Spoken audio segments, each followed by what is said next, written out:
Kabanata 101.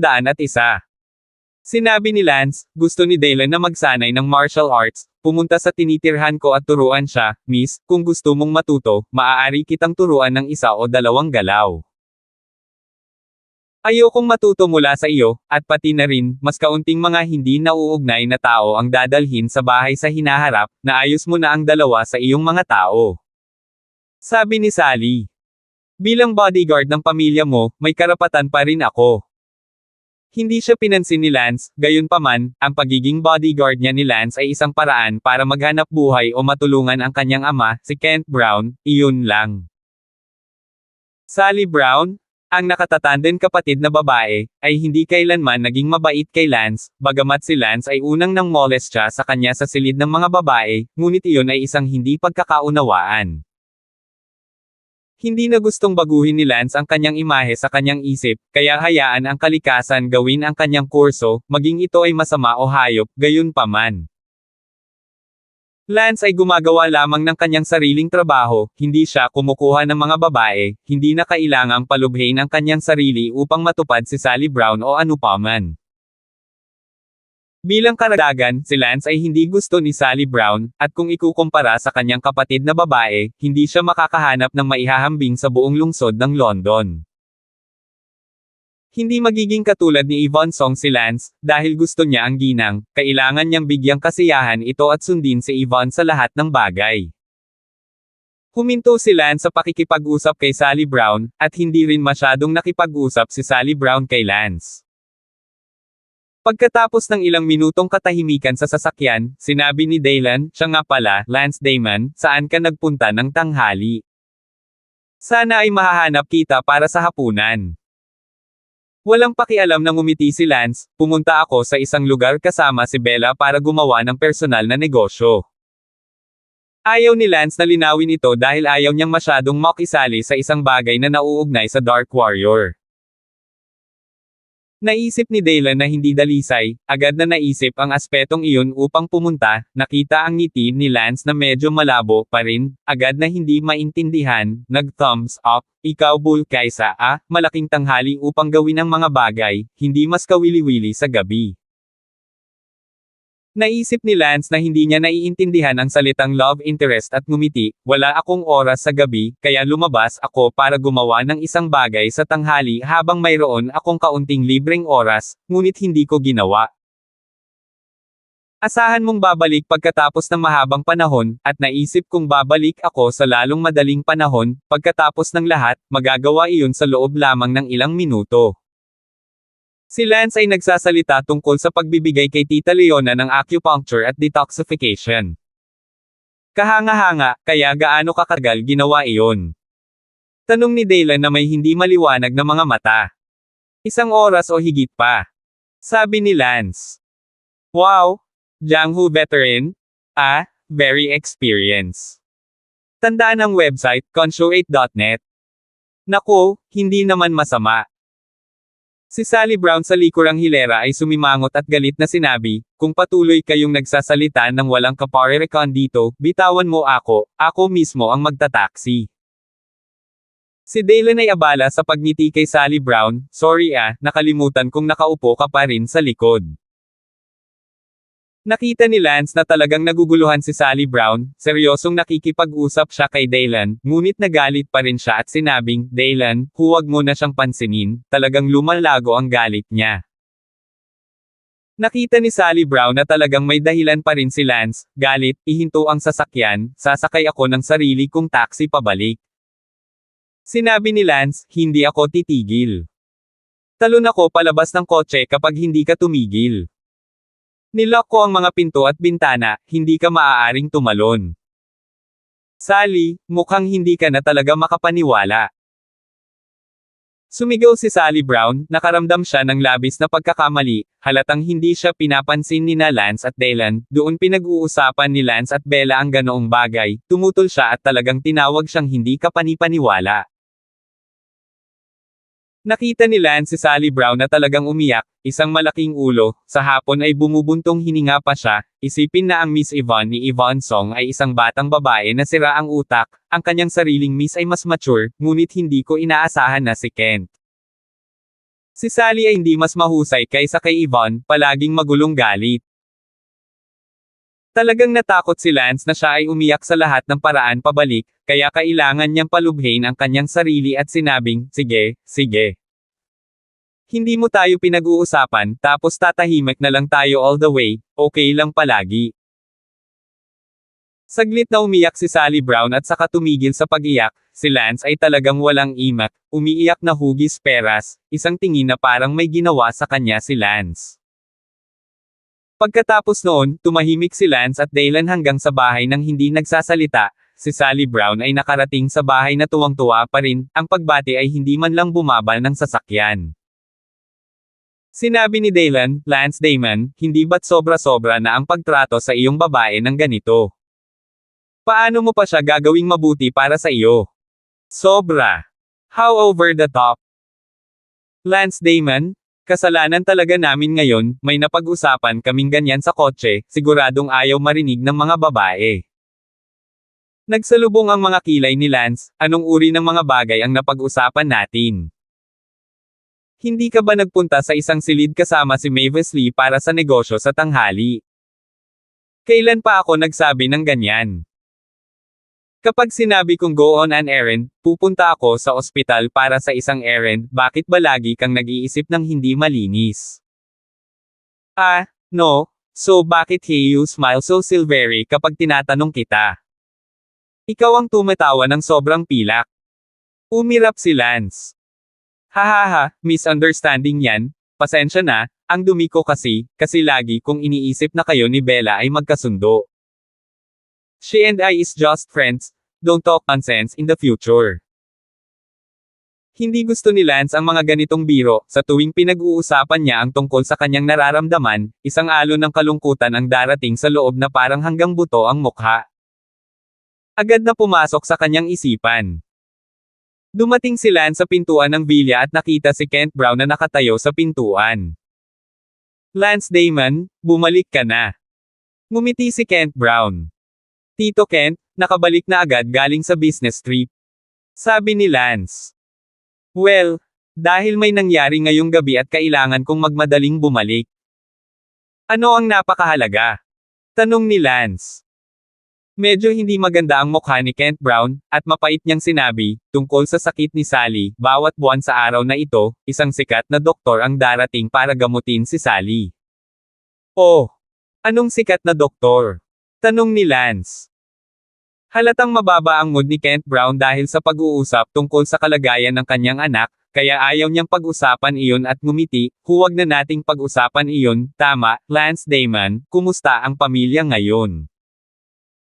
Tumango si Lance, huwag kang mag-alala, ligtas ang lahat, syempre, paminsan-minsan ay may kaunting init ng ulo si Miss.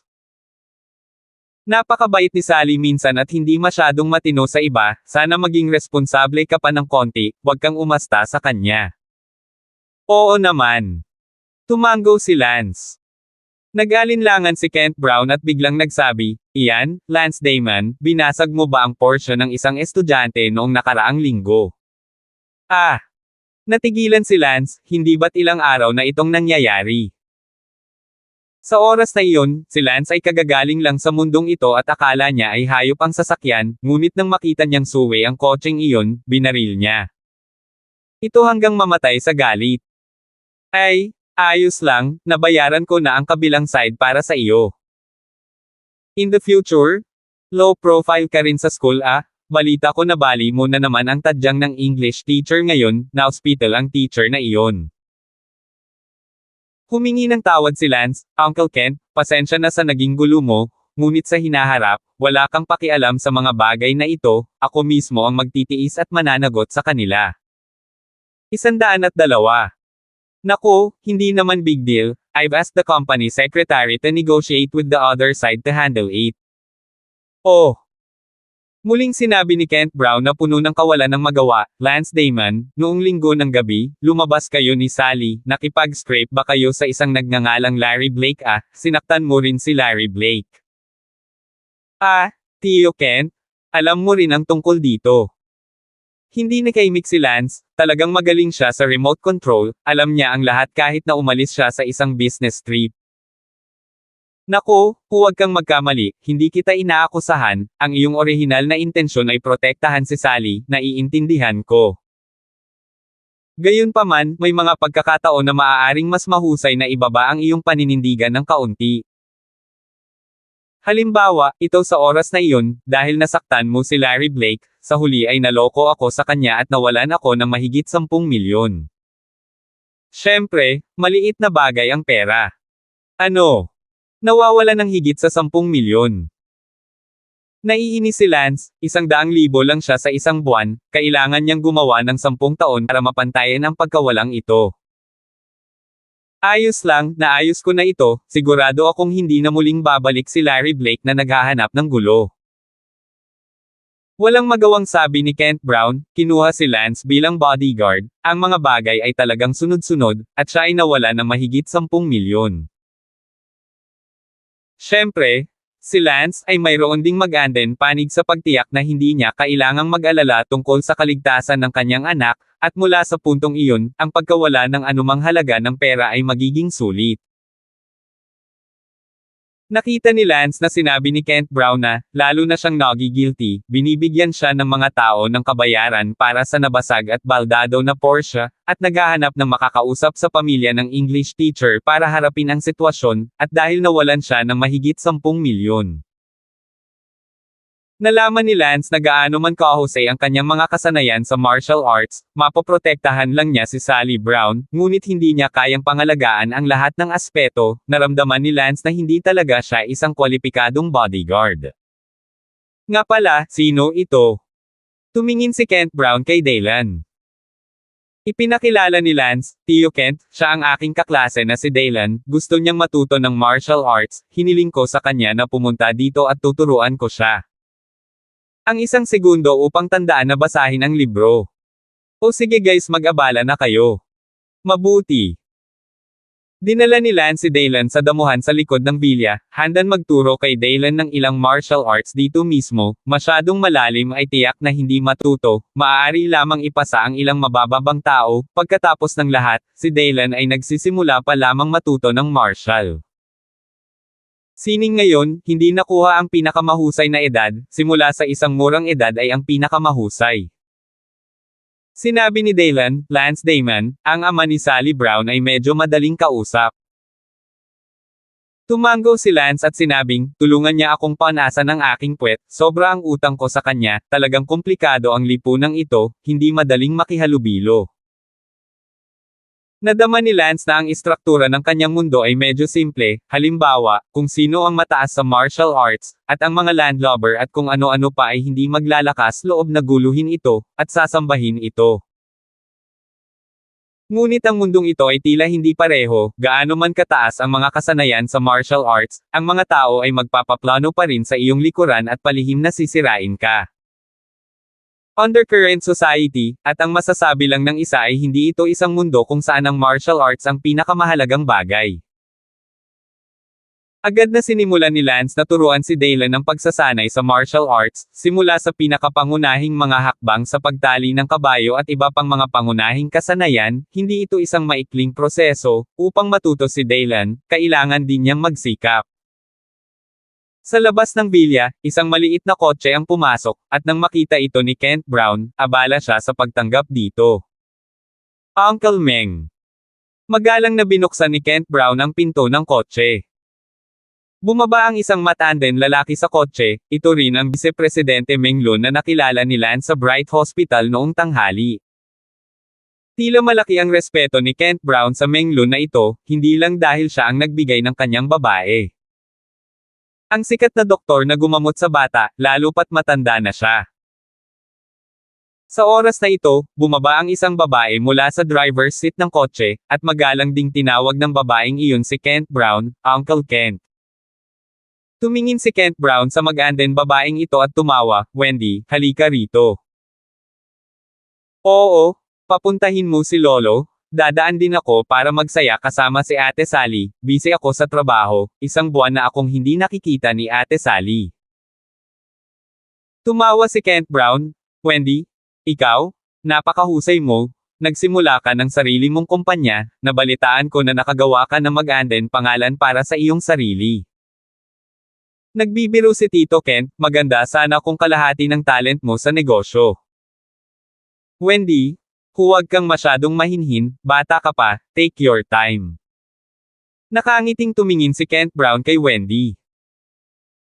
Itong si Wendy, kung nakita ito ni Lance, tiyak na makikilala niya ito bilang ang parehong babaeng CEO na nakatali sa hotel at halos dudungisan ni Sean Lee. Sa sandaling iyon, masayang tumakbo si Sally Brown palabas ng bilya, sumisigaw, Sister Wendy, Lolo Meng. Nakangiting tumingin si Vice President Meng Lun kay Sally Brown, habang pinagmamasdan ang mukha ni Sally Brown, at napansin niya na hindi masyadong maganda ang mukha ni Sally Brown at medyo nag-aalala. At si Wendy ay abala sa pag-akyat kay Sally Brown, mabait at taos-puso, hinayla ang kamay ni Sally Brown, hinawakan ang mukha ni Sally Brown at sinabing, Sally, isang buwan na kitang hindi nakikita, tingnan ko, pamayat ka ba? Ate Wendy, okay na ako. Masaya si Sally Brown, ngayon ay nakauwi na ulit ang kanyang ama at nandito si Sister Wendy. Si Sally Brown ay nasa mabuting kalagayan, samantalang kadalasan, ang kanyang ama ay wala at wala. Ang isa ay kasama niya, siya ay nag-iisa. Tiningnan ni Wendy si Sally Brown sa isang sandali ng kalungkutan, natural na alam ni Wendy ang sakit ni Sally Brown, at alam din niya na hindi magtatagal si Sally Brown, at ngayon ay tinutulungan lang siya na subukang i-renew ang kanyang buhay at mabuhay ng kaunti. Huwag nang maglakas loob na isipin pa ito dahil sa takot na maiiyak siya sa kalungkutan. Si Sally Brown ay isang taong kilala niya mula pa noong bata pa siya, at bago pa naghiwalay ang ama ni Sally Brown at nasa pamilyang iyon, sila ay mga kalaro. Pinaglalaroan lang siya ng tadhana. Nagtanong si Meng Lun, Xiao pervert, bakit sa tingin mo ay lumalala ang mukha ni Sally? Hindi naman ganito noong nakaraang buwan, di ba? Nanginginig ang puso ni Kent Brown sa pag-aalala. Si Willow Mornington ay isang nag-aalalang lalaki, Tito Meng, paano? Nang marinig niya ang sinabi ni Meng Lun, kinabahan siya na para siyang umiiyak. Ngunit si Meng Lun ay isang kilalang doktor sa buong bansa, hindi nagkakamali ito. Si Sally ba ay nagdurusa ng ilang mood disturbance ngayong buwan? Tanong ni Meng Lun. Sa oras na ito, sinabi ni Sally Brown na parang nagdedemanda siya, Lolo Meng, lahat ng ito ay dahil partial si Dad sa paghanap sa akin ng isang uri ng bodyguard na patuloy akong nagagalit. Nang marinig iyon ni Wendy, abala siya sa pagsasabing, tama, Ate Sally, magtatanong lang sana ako, balita ko nakahanap ka na ng bodyguard, gusto ko rin maghanap ng bodyguard, kumusta na yung bodyguard mo? Sinabi ni Sally Brown, Sister Wendy, kung naghahanap ka ng bodyguard kailangan mong makahanap ng isang mas mahusay na kalidad, napakasama ng bodyguard kong iyon, ayaw ko ng pag-usapan ito. Gayunpaman, ang aking ama ay bahagyang siya, sinabi ni Lolo Meng na mahina ang chi at dugo ko, dapat dahil lagi akong galit sa bodyguard na iyon ngayon. Masama ba? Anong bodyguard? Mukhang galit na galit si Wendy, at nagalit pa sa amo, masyadong substandard ang bodyguard na ito. Tumingin si Meng Lun kay Kent Brown at nagtanong, totoo ba ang sinabi ni Sally? Hindi nakakagulat na sinabi ko kung bakit hindi ka mukhang tama, halatang hindi ka kasing ganda ng dating mo noong nakaraang buwan. 103. Walang magawang sinabi ni Kent Brown, totoong nangyari ito, pero wala akong choice dati sa paaralan, sinadya ng isang pervert ang walang hiyang bagay na iyon sa harap ni Sally habang papunta siya sa banyo. Kaya hindi ko pinansin si Sally ang mga pagtutol ni Ir at kumuha siya ng bodyguard. Tumingin si Meng Lun sa kanyang apo, si Wendy, at tumango pa nga ng hindi mapag-aalinlanganan, dahil ang kanyang apo, na nakatali rin sa hotel at halos madumihan, ay hindi maglalakas loob na isipin ang kahihinatnan kung hindi dahil sa misteryosong lalaki sa black na nagligtas sa kanya, pati na rin ang isang pagkatalo na ikinamatay ni Sean Lee. Kaya, lubos na suportado ni Meng Lun ang katotohanan na si Kent Brown ay naghahanap ng bodyguard para sa kanyang anak, ngunit siya ay maghahanap ng bodyguard para sa kanyang apo. Sinabi ni Wendy, Tio Kent, kahit na gusto mong humanap ng bodyguard para kay Sally, pagkatapos ay humanap ka ng may magandang kalidad tingnan mo kung gaano mo nagalit si Sally. Si Wendy ay hindi mapapantayan ng pagkabalisa. Ang unang bagay na kailangan mong gawin ay maghanap ng bodyguard para kay Sally, na talagang magaling, tulad ng deputy head ng Dragon Gang, Team Blake o iba pa, na madaling nalinas, at ako ay medyo nalulungkot ako na protektahan niya si Sally. Sabi ni Wendy, Uncle Kent, nasaan ang bodyguard ni Sally? Tawagin mo siya, talagang sasanayin ko siyang mabuti, anong klaseng bodyguard ang galit sa amo niya. Sabi ni Kent Brown, busy pa siya, babalik siya mamaya kapag tapos na siya, pasok muna tayo, huwag kang tatayo sa labas. Inimbitahan ni Kent Brown sina Menglun at Wendy na pumasok sa bahay ng Villa. Si Sally Brown at Wendy ay magkahawak kamay, si Sally Brown ay tuwang-tuwa, bihira siyang makitang napakasaya. Nakaupo sa sala, si Kent Brown ay abala sa paggawa ng tsaa. Ngunit magkaakbay na umakyat sina Sally Brown at Wendy sa itaas, bamulong ng ilang babaeng nag-uusap sa silid ni Sally Brown. Nag-usap sina Kent Brown at Menglun tungkol sa kalagayan ni Sally Brown, at agad na hindi masyadong maganda ang hitsura ni Kent Brown. Pagkatapos ng halos 10 minutong pakikipag-chat, tuwang-tuwang sinabi ni Menglun, "Ciao pervert, may isa pang mag-anden balita na sasabihin sa iyo sa pagkakataong ito." Ang unang website na M. Ano ang mag-anden balita, nakahanap ka ba ng mas mabuting lunas? Si Willow Pervert Ming ay abala sa pagtatanong. Tumawa si Vice President Menglun, hindi iyon totoo, ngunit sa palagay ko ito ay magiging mas mabuting balita kaysa dito. Ngayong tanghali, may nakilala akong isang tao sa ospital, ang taong ito, na ang mga kasanayan sa acupuncture ay napakataas na kaya lang nabaligtad ang aking imahinasyon, hindi, binaligtad ang pangunawa ng Chinese medicine. Mayroon talagang isang banal na doktor na may napakataas na antas. Nagulat si Kent Brown. Humalaklak si Menglun, hindi ko alam kung banal na doktor ba ito o hindi, nakita ko lang ang kanyang mga diskarte sa aspetong ito ng acupuncture treatment sa tanghali, nakakagulat. Alam mo ba na ang lalaking ito, binuhay niyang muli? Isang lalaki na idineklara na patay ng isang doktor, sa pamamagitan ng kanyang hindi maisip na mga kasanayan sa acupuncture. Hindi pwede. Si Willow Pervert Ming ay medyo nakinig sa langit, paano maliligtas muli ang isang taong idineklara na patay. Siyempre, ang temperatura ng katawan ng namatay na iyon ay hindi naging ganap na malamig, ang kanyang tibok ng puso at utak ay tumigil sa paggana. Ngunit iyon ay katulad ng kamatayan. Well, I also find it amazing. So that's the good news I have to tell you. This person, I will definitely introduce you to him someday. Ngayon ko lang siya nakilala, I'm not good enough to mention this Sally. Bumaba sina Sally at Wendy mula sa Hagzayden, narinig ito ni Wendy at tuwang-tuwang nakipagkamay sa kanyang lolo at sinabing, "Lolo, mayroon ba talagang makakapagpagaling sa sakit ng kapatid ni Sally?" Sinabi ni Menglun, "Wendy, huwag kang matuwa, lahat ay hindi man lang muna makasigurado, sinasabi ko lang na napakagaling ng taong ito sa acupuncture, baka magamot pa niya si Sally, pero hindi naman siguro, at maghihintay ako hanggang sa muli ko siyang makontak pagkatapos. Para malaman." Anyway, umiiyak si Wendy sa tuwa. Si Sally Brown ay nakatayo sa tuktok ng Hagzayden, narinig itong sinabi ni Lolo Meng, ang kanyang puso ay nasa sabik din at inaabangan ito, kung siya ay mananatiling buhay, sino ang gustong mamatay ng maaga hindi siya umibig.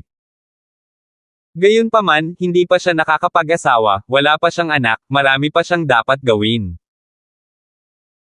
Gayunpaman, agad na umayos muli ang isip ni Sally Brown, mas mabuting huwag nang umasa, baka, gumana noon at kailangan niyang tiisin ang sakit ng pagkabigo na iyon. Tumingin si Menglun kay Sally Brown at mapayapang sinabi, "Huwag kang mag-alala, ang taong kausap ko, tiyak na magkakaroon siya ng ibang diskarte, kahit na hindi ito gumana muli, tiyak na may paraan upang mapahaba ang buhay." Aspeto ng pag-asa. Tinanong ni Kent Brown, "Tito Meng, mas mahusay bang manggagamot ang sinasabi mo kaysa sa iyo?" Sinabi ni Menglun, ang kanyang mga natamo sa acupuncture at moxibustion, sa palagay ko ay walang sinuman sa buong bansa ang makakapagkumpara sa kanya sa iba pang aspeto, gaya ng pagtukoy at paggamit ng gamot. Sige, Huwag muna nating pag-usapan ang bagay na ito sa ngayon, gagawin natin mamaya ka na mag-usap, Sally, halika rito, puputulin ko ang palso mo. Si Lance ay nagtuturo kay Daylan ng mga pangunahing ehersisyo sa hindi kalayuan sa likod ng bilya. Sa isang piraso ng damo, si Lance ay may hawak na isang stick sa kanyang kamay, at ginamit ito ni Daylan upang itama siya kung ang kanyang posture ay hindi tama. Si Daylan ay squatting horse stance, ang kanyang mga paa ay manhid na, si Lance ay walang itinuro sa kanya ngayon, isang Thai horse stance lang. Sinabi ni Lance, gusto mong maging master, ang mga galaw ay hindi ang pinakamahalaga, ngunit ang mga pangunahing kasanayan, ang iyong mga pangunahing kasanayan ay matatag, sa hinaharap ay magsanay ka ng anumang martial arts na mga galaw na handa ka. Ngayon sa unang buwan, ituturo ko sa iyo ang mga pangunahing kasanayang ito, siguraduhing bigyan ang lahat ng mga pangunahing kasanayan ng isang solidong kasanayan. Mabuti. Kinagat ni Daylan ang kanyang mga ngipin, sapat na ang pambubuli niya sa paaralan, hinahamak, walang babaeng magugustuhan at iba pa. Sa pagkakataong ito kapag nakilala niya ang tulong mo, mamamatay siya para baguhin ang kanyang kapalaran. Nakita ni Lance na gumagabi na at hindi nararapat na magsanay ng masyadong mahaba sa isang araw, kaya't sinabi niya, sige, ito na ang araw na ito, bumalik ka at maligo ng mainit na tubig. Agad na napaupo si Daylan sa lupa na sobrang sakit ng kanyang mga paa na halos hindi na siya makatayo. Gusto ni Lance na itago si Daylan para sa hapunan, ngunit tumanggi si Daylan, hindi naman ito ang tahanan ni Lance. Si Daylan ang sumakay ng bus pauwi ng mag-isa. Pumasok si Lance sa Villa Hall, walang kahit isang tunog sa hall, naisip ni Lance na walang tao, ngunit nang pumasok siya, maraming tao ang tahimik na nakaupo sa hall, walang nagsasalita. Yung nakaupo sa sofa na nakapikit, binigay kay Sally Brown ang kanyang palso, ay si Meng Lun, ang Vice President ng Guangming Hospital. Hindi nakakagulat na napakatahimik, kaya sinusuri ni Meng Lun ang kanyang palso, hindi namin siya maiistorbo. Napatingin si Lance sa babaeng katabi ni Sally Brown, na mas nagulat, hindi ba ito ang gabi, ang babaeng niligtas niya sa hotel. Parang tinatawag itong Wendy, bakit siya nandito? Itinaas ni Wendy ang kanyang ulo at tumingin kay Lance, medyo nalilito ang kanyang mga mata, ulong si Sally Brown, siya ang bodyguard na iyon. Nang marinig ni Wendy na iyon ang hindi kwalipikadong bodyguard ni Sally Brown, talagang hindi niya tiningnan ng mabuti si Lance at tinitigan siya ng masama. Tumingin si Lance kay Meng Lun at ngumiti, napaka one-sided ng palso mo. Si Meng Lun ay nakatuon sa pagkuha ng kanyang palso at hindi pinansin si Lance, ni hindi niya ito narinig kahit sandali. 104. Ngumuso si Wendy, ano ang alam mo bodyguard, ang lolo ko ay isang sikat na matandang Chinese na doktor sa bansa. Pinandilatan din ni Sally Brown si Lance at sinabing, walang ituturing na pipi kung hindi ka magsasalita, huwag mo akong ipahiya sa harap ni Lolo Meng. Iniwang nakabuka ni Lance ang kanyang bibig. Medyo awkward na ngumiti si Kent Brown. Nakapikit pa rin si Meng Lun, ngunit narinig niya ang ilan sa mga salita ni Lance. Medyo nabalisa si Meng Lun at sinabing may pasaway na tono, tumahimik ka, gawin mo ang trabaho mo bilang bodyguard, 50 o 60 taon ko nang pinipigilan ang palso ko, at ikaw pa rin ang pagkakataong tumanggi. Iginala ni Lance ang kanyang mga mata, ang vice-presidente na ito, kunin lamang ang isang palso, ang mga mata ay nakapikit kaya bakit, isang pagtingin sa antas ay hindi mataas, tulad ng Lance, kaliwa at kanang dalawang kamay, sabay na kinuha ang palso ng dalawa. Mga tao, ngunit din habang nakikipag-chat. Pumunta si Lance sa banyo. Pagkaraan ng halos 3 minuto, huminto si Meng Lun, idinilat ang kanyang mga mata at sinabi kay Kent Brown, ang sitwasyon ay katulad ng nakaraan, medyo hindi matatag kaysa sa huling pagkakataon, dapat ay dahil masyadong nagdurusa si Sally sa pagkakataong ito, kung ano tayo ang kailangan ngayon ay patatagin ang sitwasyon ni Sally. Nasa proseso ang kumpanya ng pagbuo ng bagong produkto sa nakalipas na 2 taon. Gusto kong makita kung ano ang kinakailangan upang maitama ito. Si Meng Lun ay hindi na masyadong mahilig kay Kent ang bodyguard ni Sally, at narinig pa lang niya ang pag-ungol ni Lance, gusto na niyang pagsabihan siya ng personal. Si Lance ay nasa banyo at abala sa paglabas nang marinig niya ang papunta na ako. Naglakad si Lance sa pasilyo. Natigilan si Menglun nang tumingin siya. Bakit ka?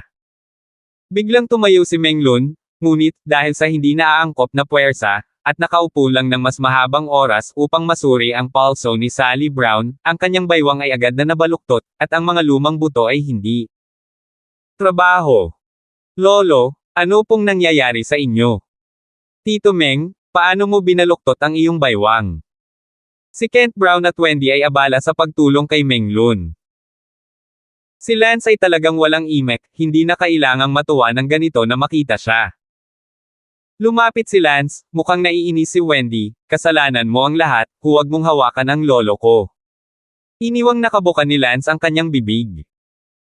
Pagkatapos na maupo si Menglun, bahagyang hindi na masakit, tumingin siya kay Lance at sinabing, Brother Tang, bakit ka nandito? Nagulat sina Kent Brown at Wendy, pati na rin si Sally Brown, nang marinig ni Menglun na tinawag si Lance Tang na kapatid. Si Lance, isang 18 taong gulang na brat, ay hinayaan ni Meng na tawagin siyang kapatid na Tang. Ngumiti si Lance, Vice President Meng, hindi na kailangang masyadong excited na makita ako, tingnan mo, ay flash ang sarili mong baywang. Si Menglun ay tumawa ng awkward at sinabing, pinatawa ka ni Kuya Tang, matanda na, hindi ka pakipakinabang, nahihiya sa kahihiyan. Nagtanong si Kent Brown busy, Uncle Meng, kilala mo si Lance? Siya ang personal na bodyguard ni Sally ah. Hindi makapaniwalang tumawa si Menglun, hindi ko talaga akalain na yung isa, yung acupuncture technique na halos walang kapwares sa mundo ngayon, yung kayang bumuhay ng patay, siya ah. Ano? Sigaw ni Willow pervert. Ah! Parehong hindi makapaniwalang nakatingin sina Sally at Wendy. Ito, kalokohan. Tama, 18 lang si Lance, Doktor. Ngumiti si Lance, Vice President, sobra kang pinapurihan, hindi ako isang banal na doktor, ang aking panimulang medikal na kasanayan ay magkaibang mundo kumpara sa aking nakatatanden tiyuhin at nakatatanden kapatid na babae, kahit kumpara sa aking nakatatanden kapatid na babae, ako ay mas mababa, paano ko mabubuhay ang salitang banal na doktor, hehehehe. Bagamat sinabi ng bibig ni Lance na hindi niya kayang maging isang doktor, ang kanyang puso ay masayang nakikinig, ang pakiramdam ng pagiging flattered ay medyo komportable. Kuya Tang, nagbibiro ka talaga, kung crudo pa rin ang level mo na ito, natatakot akong bilangin ko ito bilang balat. Tumawa si Menglun. Si Lance ay nagsasabi ng totoo, ang mga taong ikinukumpara niya sa kanyang sarili ay ang kanyang tiyuhin at asawa ng kanyang guro, kumpara sa kanyang tiyuhin at asawa ng kanyang guro, maaari lamang siyang ituring na isang sarsa, kumpara sa kanyang nakababatang kapatid na babae, si Lance ay inferior, na ginawa siyang mapaglaro noon. Gayunpaman, pinabayaan ni Lance ang mundong ito, hindi ang kanyang mundo, si Lance ay dati nang hindi gaanong kilala sa mga tuntunin ng kanyang mga medikal na kasanayan, hindi inihayag ang mga ito dahil alam niya na ang kanyang mga kasanayan sa medikal ay nasa kalahating puso lamang na antas at hindi ng ahas. Upang ipakita sa kanila. Sa hindi inaasahang pagkakataon, ang mga medikal na kasanayan ng mundong ito ay matatawag na banal kahit na sa kanyang kalahating asno na antas, si Lance ay nakayuko lamang. Hindi napigilan ni Kent Brown na sabihin, Tito Meng, hindi ka talaga nagbibiro, di ba? Si Lance ba talaga ang miracle doctor na sinasabi mo? Sina Wendy at Sally Brown ay tumingin din kay Menglun na may mga mata, ito ay masyadong hindi kapanipaniwala. Sinabi ni Menglun, ito ay hindi totoo, nakilala ko lang siya noong tanghali, dumating siya upang bigyan ang Leona na iyon ng masiglang acupuncture detoxification, pagkatapos ay si Leona ay masiglang tinurok ng lason at namatay, ito ay si Lance na gumagamit ng kanyang mahiwagang pamamaraan ng muling pagkabuhay upang iligtas ang buhay, at kahit na ang lason ay inalis. Nakita ko ito ng aking mga mata, at naroon din ang kanyang kaibigan na tinatawag kung ano ang kanyang pangalan, Bella. Inaasahan kong ipakilala si Lance kay Sally mamaya, ngunit ako hindi ko akalain na siya ang magiging bodyguard ni Sally. Ah, si Lance ay isang banal na doktor. Titig na titig si Kent Brown kay Lance. Tumawa si Lance at sinabing, si Uncle Kent ay tumatawa, hindi ako mangangahas na maging isang banal na doktor. Nasanay na si Lance na marinig ng mga tao na tinatawag siyang Uncle Shifo God Doctor, ngayon ay tinawag nila siyang God Doctor, kakaiba ang pakiramdam, kung narinig ito ng kanyang asawa, tiyak na papagalitin siya nito, kahit kalahating bote ka ay may lakas ng loob na tanggapin ang titulong God Doctor. Hindi man lang ako maglalakas loob na tanggapin ang titulong Divine Doctor, sa harap ng iyong Master Uncle. Talagang mamula si Lance kapag naiisip niya iyon. Sa kabilang banda, biglang naalala ni Sally Brown na sa pagbabalik mula sa paaralan sa gabi, pinag-uusapan nina Lance at Daylan ang mga hindi tiyak na paksa, at naisip na pumunta sina Lance at Bella sa isang silid, ngunit ngayon nang marinig niya si Lolo Meng, napagtanto niya na sina Lance at Bella ay hindi pumunta sa isang silid sa tanghali, ngunit sinabi na pumunta sila sa ospital para sa negosyo.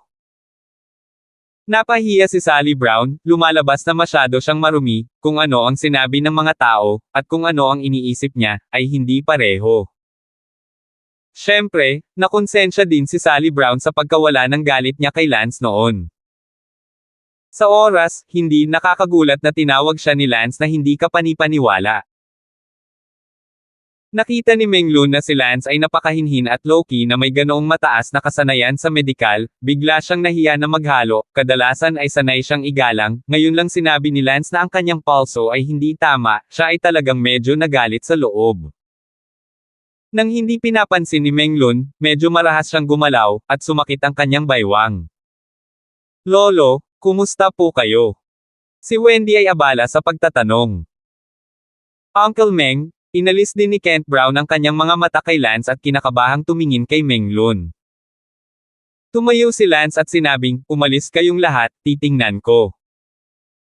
Bahagyang lumayo sina Kent Brown at Wendy, lumapit si Lance kay Menglun, bahagyang ngumiti si Menglun at sinabing, salamat, Kuya Tang. Bahala ka, humiga ka, bumangon ka. 105. Good. Tiniis ni Menglun ang sakit at humiga sa sopa. Si Kent Brown at ang iba pa ay nanunood, nagtataka kung si Lance ay talagang napakahusay sa pagpapagaling, at kung siya nga, hindi ba siya magkakaroon ng character explosion. Ang pagkuha ng bodyguard, lumabas na ang bodyguard na ito ay isa ring banal na doktor, ano swerte ito. Si Lance ay naglabas ng isang pilak na karayom, maikli at hindi masyadong mahaba. Diniin ito ni Lance sa likod ni Menglun, at matapos matukoy ang masakit na lugar kung saan na-sprain si Menglun, sinaksak niya ang lugar na iyon. Wow! Nakaramdam ng ginhawa si Menglun, at ang tensyonado na mga kalamnan sa kanyang likod ay lubos na nakahinga. Isang pilak na karayom lang ang kailangan ni Lance, dahil ang mga sprains na tulad nito ay masyadong karaniwan para sa kanya, kapag ang kanyang mga kapatid ay nagsasanay noon ng martial arts at tulad nito, ang mga pasa at sprains ay masyadong karaniwan, lahat ay nagbigay ng karayom sa isa't isa, maging ang kanyang kuya na may pinakamasamang kasanayang medikal na kayang gawin ito. Gamit ang isang pilak na karayom, tinusok ni Lance ang likod ni Menglun sa 3 lugar, at wala pang 10 minuto, sinabi ni Lance, sige, ayos lang. Umayos ng upo si Menglun, and sure enough, parang dati lang na hindi siya na-sprain. Wow! Ang galing! Namangha si Menglun, kadalasan kapag na-sprain ang mga sugat ng ibang tao, nagdidikit sila ng mga plaster na nagpapasigla sa dugo at nag-aalis ng stasis, at magiging maayos sila pagkatapos ng 1 o 2 araw, habang si Lance ay ayos lang sa loob ng 10 minuto. Gayunpaman, paanong ang epekto ng pagdikit ng mga plaster ay kasing bilis ng acupuncture ni Lance. Halika, Vice President, huwag kang magtaka sa lahat, kung lilipat ka para mabigla, hindi ko na maiwasang sabihin na mahina na naman ang iyong medical skills. 1 segundo upang tandaan na basahin ang libro. Hey. Walang pakialam si Menglun na ngumiti. Si Kent Brown ay lubos na kumbinsido sa pagkakataong ito, si Lance ay talagang ang banal na doktor na sinabi ni Uncle Meng na siya ay Nakatingin na ngayon si Wendy kay Lance, hindi na gaanong nagbibigay ng mukha gaya ng dati, habang ang mukha ni Sally Brown ay medyo komplikado. Sa unang pagkakataon na nakita ko ito, napakasaya ko at inaabangan ko ito, dahil mayroon akong mahabang buhay. Nauna sa akin at maraming gagawin. Ngunit hindi niya inaasahan na ito ay si Lance. Si Lance ay isang walang hiya at masamang binata. Sa puso ni Sally Brown, paanong ang dalawang larawan ni Lance ay hindi dovetailed? Sinabi ni Menglun, Brother Tang, hayaan mo akong ipakilala sa iyo, ito ang aking apo, si Meng Wendy. Pagkatapos umupo, si Menglun ay abala sa pagpapakilala sa kanyang apo kay Lance. Sabik na sabik siyang ipakilala ang kanyang apo kay Lance. Sa totoo lang, may kaunting ideya si Menglun sa loob, halos magkasing edad lang kaming lahat. Kung si Lance at ang kanyang apo ay magka-eye contact at magkakasama, napakasaya ni Menglun na makita ito. Tumingin si Wendy kay Lance at ngumiti, hello, salamat sa pagligtas sa lolo ko. Oh, sprain lang? Talk about saving so serious. Bahagyang tumango si Lance, ito ang pangalawang beses na nakita niya si Wendy, hindi lang alam ng iba. Kent Brown was busy being excited. Lance Damon, ang hirap talagang paniwalaan, miracle doctor ka pa, naghahanap lang ako ng bodyguard, hindi ko akalaing magiging ganito ako kaswert. Sabi ni Lance, Uncle Willow, bodyguard ang tamang propesyon ko, medyo alam lang ang medical art, ha? Si Kent Brown ay abala sa pagsasabing, Lance Damon, tulungan mo akong tingnan si Sally, sa totoo lang dapat noon pa lang ay sinabi ko na sa iyo ang tungkol sa sakit ni Sally. Alam ko na. Sabi ni Lance. Paano mo nalaman? Nagtataka si Kent Brown, ito ay isang bagay na hindi alam ng pangkalahatang publiko, at hindi kailanman magsasalita ng walang kaparirikon si Auntie Mina. Nako, nagulo si Miss kagabi. Kapag nagtatampo, hindi, nakakaawa siya at sinabihan akong itigil na ang pang-aasar sa kanya. Narinig ito ni Sally at nagpout, ikaw ang nag-iinit. Tumawa si Menglun, sige, huwag ka masyadong magsalita, Kuya Tang. Sabihin mo sa akin, paano mo gustong gamutin itong sakit ni Sally, may paraan ka ba? Napakamot si Lance sa kanyang ulo, sa sandaling iyon ay nagsisisi si Lance na hindi siya nakapag-aral ng maayos, kung ito ay ang kanyang tiyuhin at ang asawa ng kanyang guro, tiyak na malulunasan nila ito, kahit na ang kanyang kapatid na babae ay may 5 punto ng katiyakan, ngunit si Lance ay hindi nag-aral ng seryoso noong una, kaya natatakot ako na ang katiyakan ng lunas ay 30% lamang. Sinabi ni Lance, hindi ko ito itatago sa iyo, binaygo kita, ang karamdaman ni Miss, medyo mahirap, natatakot ako na mayroon lamang akong 30% pag-asa ng lunas. Kinilabutan si Menglun sa narinig niya, ano ang sinabi mo? 30%. Ito ba ay paggamot o lunas? Oo, 30% lang ang sigurado ako sa lunas. Kung tiyuhin ko o asawa ng teacher, 100%, pero sorry talaga na hindi ko natutunan lahat. Naawa si Lance. Gayunpaman, si Menglun ay nasa sabik na hawakan ang kamay ni Lance at sinabing, salamat, maraming salamat. Maging si Kent Brown sa gilid ay narinig ang mga salita ni Lance at tuwang-tuwa, at si Sally Brown ay nag-aapoy din sa loob, na muling nagpasigla sa kanya. Pagnanais para sa buhay. What's wrong with you guys? Bakit hindi kayo nabigo na 30% lang ang sigurado ko sa isang lunas? Tuwang-tuwa si Kent Brown, Lance Damon, napakasaya kung marinig mong sabihin na may 30% pag-asa at ito ay lunas pa. Buhay, ang pag-asang makuha si Sally sa edad na 20 ay mas mababa sa 10%. At gayon pa man sinasabi mo na mayroong 30% katiyakan ng isang lunas, sus, ang balitang ito ay talagang napakahusay.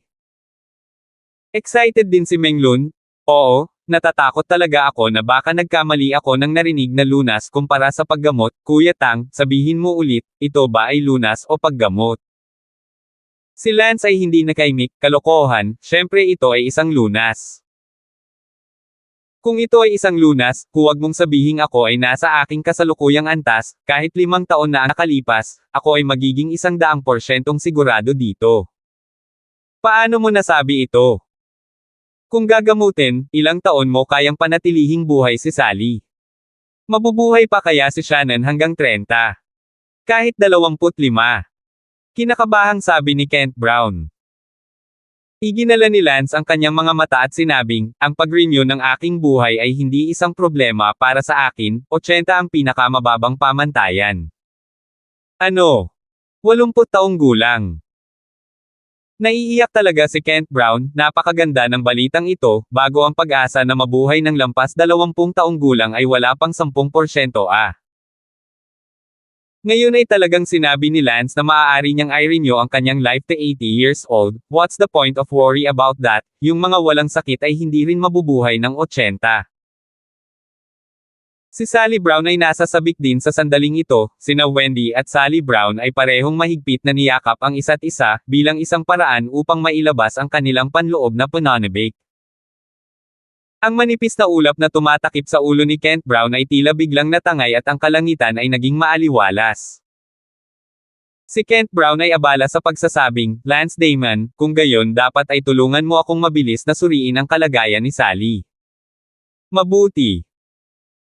Tumango si Lance, ang kanyang puso ay medyo walang imak. Sa puso ni Lance, hindi niya inisip na malaking bagay ang sakit ni Sally Brown, kung hindi, siya ay kinakabahan at nababalisa sa ngalan ni Sally Brown, bagaman si Lance ay 30% lamang ang nakatitiyak na gagaling siya, ngunit tiyak na hindi problema ang pagpapanibago ng kanyang buhay. Sally, halika rito at hayaan si pervert na tingnan. Sabi ni Kent Brown kay Sally Brown. Namula si Sally Brown, medyo komplikado ang kanyang puso habang naglalakad siya papunta kay Lance at naupo, isang lalaking orihinal na kinaiinisan niya, ngunit biglang kailangan niya para iligtas ang kanyang buhay. Kabanata 106. Lance ngunit hindi masyadong nag-iisip, ang kaliwa at kanang kamay sa parehong oras sa pulso ni Sally Brown, sa tuwing si Lance ay mas seryosong paggamot, ay dalawang kamay sa parehong oras ang pulso ng parehong mga kamay ng pasyente. Si Meng Lun, gayunpaman, bahagyang sumimangot, medyo naguguluhan kung bakit gustong kunin ni Lance ang pulso ng magkabilang kamay, dahil pareho ang pulso ng magkabilang kamay, hindi ba ito kalabisan? Tahimik na naramdaman ni Lance ang pulso ni Sally Brown, bagaman ito ay mahina, ang mukha ni Lance ay kalmado. Pagkalipas ng ilang minuto, binitawan ni Lance ang kamay ni Sally Brown, at bahagyang namula si Sally Brown, iniisip na natapos na ni Lance ang kanyang diagnosis. Ngunit sinabi ni Lance, kailangan ko pa ring makinig sa tibok ng puso, kaya't mas malugod mong tiisin ako, miss. Hindi na hinintay ni Lance na magsalita si Sally Brown, direktang idiniin ng kanyang kamay ang dibdib ni Sally Brown. Nanginginig si Sally Brown, si Lance ay malinaw na naglalaro ng rogue at dinidiin ang kanyang dibdib. Ngunit hindi makayanan ni Kent Brown at Meng Lun na tumingin sa kanya at lumingon sila, ngunit hindi sila naghinala na sinasamantala ni Lance ang pagkakataon na manligaw sa kanya, at sa katunayan ay hindi si Lance, dahil kahit na pinilit ni Lance. Ang kanyang kamay sa dibdib ni Sally Brown, hindi niya naramdaman ang kahinaan, ngunit ang tibok ng puso. Pagkaraan ng halos 2 minuto pa, sinabi ni Lance, sige, tapos na. How was it? Si Kent Brown ay abala sa pagtatanong. Naku, hindi naman masama ang sitwasyon, kaysa sa inaasahan kong darating ay ginagamot at pinapanatili ni Meng Lao si Miss, kung hindi ay hindi na ganoon kaganda ang kalagayan ni Miss. Si Kent Brown ay may pasasalamat na tumingin kay Meng Lun at sinabing, si Uncle Meng ay regular na ginagamot si Sally para sa kanya mula noong siya ay bata pa. Bueno, ngayong maayos na ang katawan ni Miss sa labas, ngunit hindi sa loob, ang kanyang buwan ng regla ay hindi normal, kahit 2 beses sa isang taon, at wala siyang magagawa para mailabas ang kanyang yin-yuan hanggang sa mawala ang kanyang sipon. Nalinas, kung hindi, ang kanyang kondisyon sa kalusugan ay maaaring bumaba ng husto. Ano ang pagtagas ng yin-yuan? Natarante si Wendy. Sinabi ni Lance, ito ay pakikipagtalik lamang sa mga lalaki, hindi lamang pakikipagtalik, hindi mo maiisip ang tungkol dito, sa mga termino ng karaniwang tao, dapat itigil ni Miss ang pagnanasa. Labis na nanlumo si Sally Brown kaya namula siya sa kahihiyan, bumantong hininga, sino ang nagnanasa, ikaw ang kailangang huminto sa pagnanasa. Hiniling ni Lance sa kanya na huminto sa pagnanasa, na tila siya ay isang napakalibog na tao. Inilibot ni Wendy ang kanyang mga mata, medyo nahihiya, dapat ay alam niyang huwag magtanong, na naging sanhi ng kahihiyan ni Sally. Ngumiti si Meng Lun, inutusan ko rin si Sally tungkol dito. Si Kent Brown ay abala sa pagtatanong, kung gayon, ano ang lunas? Sinabi ni Lance, syempre may paraan, ngunit 30% lang ang sigurado akong gagamutin ito ng maayos. Sinisisi ko ito sa katotohanan na hindi ako natuto ng mabuti noon, ngunit huwag mag-alala, kasama ko. Dito, tiyak na wala sa tanong ang kamatayan. Good. Good. That's enough. Masayang sabi ni Kent Brown. Nag-alinlangan si Lance at sinabing, ngunit, ang pagpapanibago ng iyong buhay ay pagpapanibago lamang ng iyong buhay, hanggang sa gumaling si Miss, lahat ng sinabi ko ay nandoon pa rin, abnormal ang regla, kailangan din niyang laging umiwas sa pakikipagtalik, paano ito maituturing na mabuti? Napabuntong hininga si Kent Brown, mas mabuti na ito kaysa wala ng buhay. Medyo kulay abo ang mukha ni Wendy, masyadong mahirap ang kapatid na si Sally, kung hindi siya mapagaling, kahit buhayin pa ang buhay niya, hindi siya magkakaroon ng boyfriend o asawa sa hinaharap, hindi siya magkakaanak.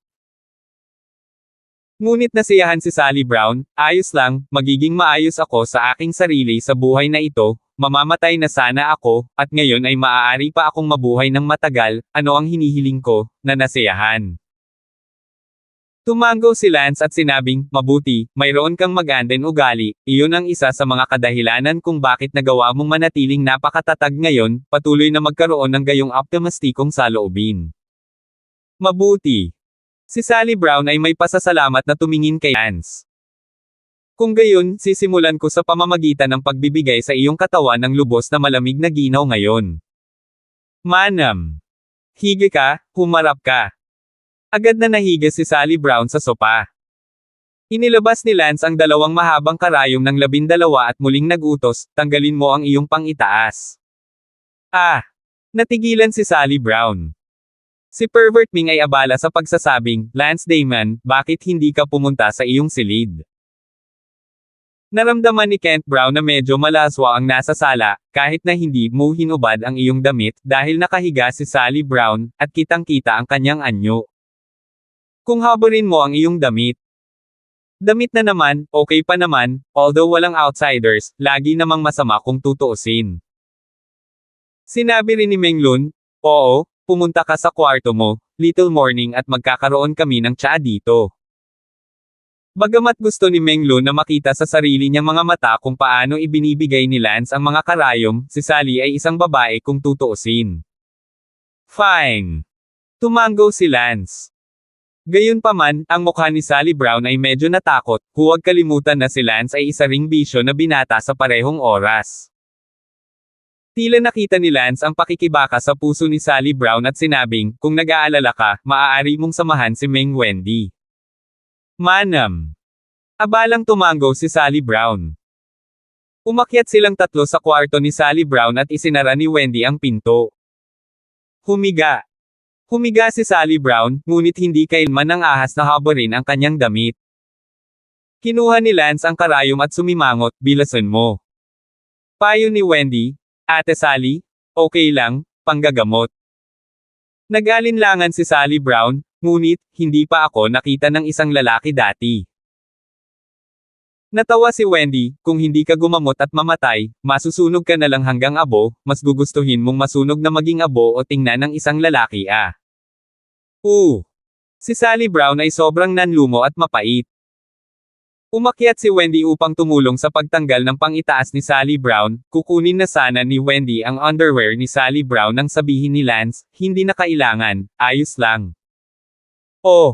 Si Sally Brown ay lubos na nakaka-relax. Pinagmasday din ni Lance ang maraming suso ni Sally Brown, gayon din ang kanyang tiyan na walang bahid ng taba at puti ng nyebe ang balat, at namangha sa kagandahan ng kanyang katawan.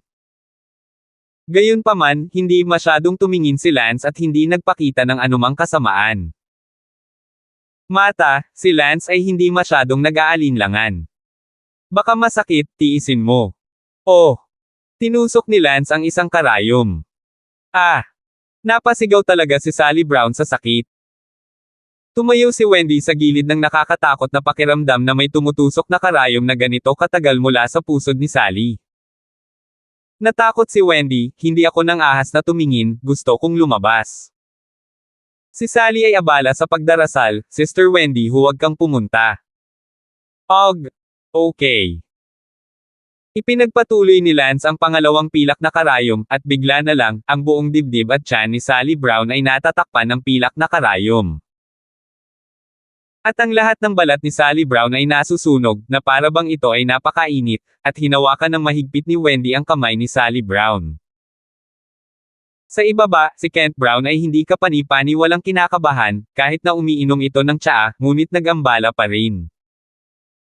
Ngumiti si Menglun, huwag kang mag-alala, pambihira ang acupuncture technique ni Lance. Mukhang nakatadhana si Sally na magkaroon ng isang maharlika. Oo, nagre-recruit lang ako ng bodyguard, pero hindi ko ine-expect na divine doctor din pala siya, hehehehe. Napangiti si Kent Brown. Ngunit sumigaw si Menglun, marunong pa nga siya ng martial arts. 107. Sinabi ni Kent Brown, hindi lamang siya, ngunit siya rin ay napakalakas, kahit papaano, si Tim Blake, ang anak ni Larry Blake, ang deputy head ng tatlong malalaking irregular na puwersa ng Windcloud Hall ng London City, ay hindi makakapantay para sa Lance. Sa panayam ng bodyguard noong panahong iyon, binyantaan pa ako ni Tim Blake, at binugbog siya ni Lance. Ang Tim Blake na iyon, na isa ring sikat na henyo na eksperto ng Windcloud Hall kung tutuusin, tila si Lance ay talagang may kakayahang magsulat at martial arts. Ngunit ang kanyang kasaysayan, hindi niya ito isiniwalat. Naisip ito ni Kent Brown at sinabing, wala rin siyang gaanong nasabi sa akin, sinabi lang niya na isa siyang outcast na anak na pinaalis sa kanyang pamilya.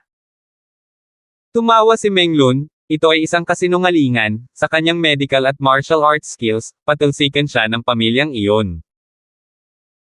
Ay, oo nga pala, ayaw niya lang sabihin ang totoo, konting perfunctory remarks lang, pero hindi na ako magtatanong kung ayaw niya. Nabanggit din niya ang kanyang tiyuhin, na isang mapaghimala na doktor na walang alam sa mundo, ngunit wala akong maisip na kung sino ang tama, isang misteryosong tao. Ngunit mayroon akong pakiramdam na walang mali siya sa loob niya. Sa silid, si Sally Brown ay pawis na pawis. Gaano katagal? Tanong ni Sally Brown, naramdaman niya ang init na nagmumula sa bawat butas ng kanyang katawan. Sinabi ni Lance, tiisin mo lang ako sa loob ng 10 minuto, malapit na ang oras. 10 minuto pa, malapit na akong masunog. Naku, wag kang mag-alala miss, the more you feel burning up, it means the better the effect. Once if you feel like you can't burn up one day, then wala na akong magagawa, ibig sabihin ang lamig ng sakit.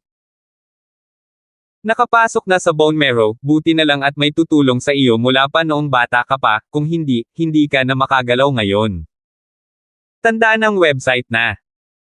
Sa kabilang banda, sinabi ni Wendy, walang gaanong naitulong ang lolo ko sa kanyang kalusugan, gumamit lang siya ng ilang napakamahal na halamang gamot at pinakuluan ang mga ito para maligo siya minsan sa isang buwan.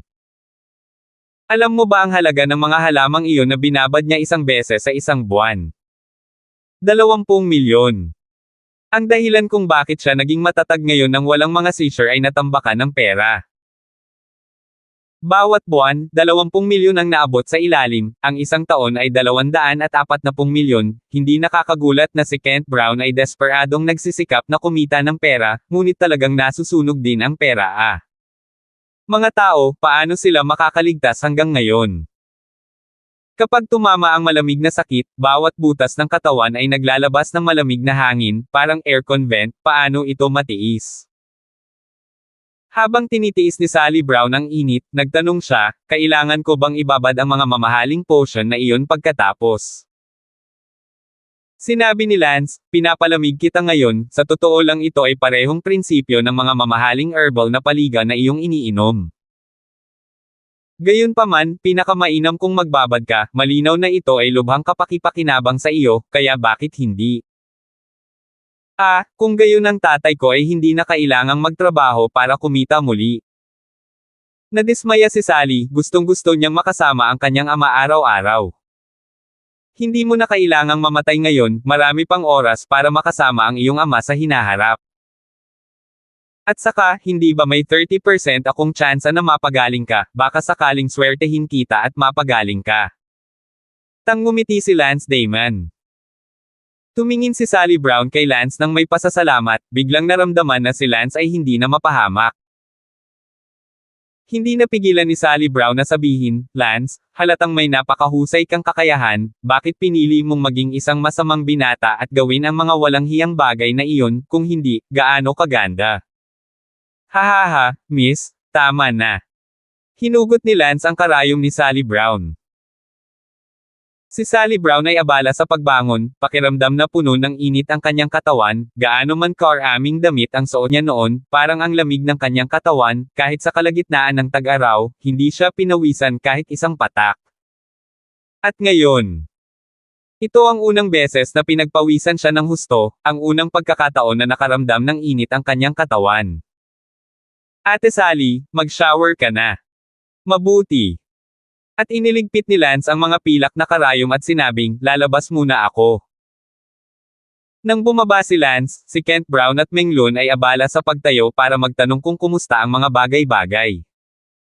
Naku, huwag kang mag-alala, kahit isang buwan o dalawa, walang iba ang pakiramdam ng katawan ni Miss sa isang normal na tao.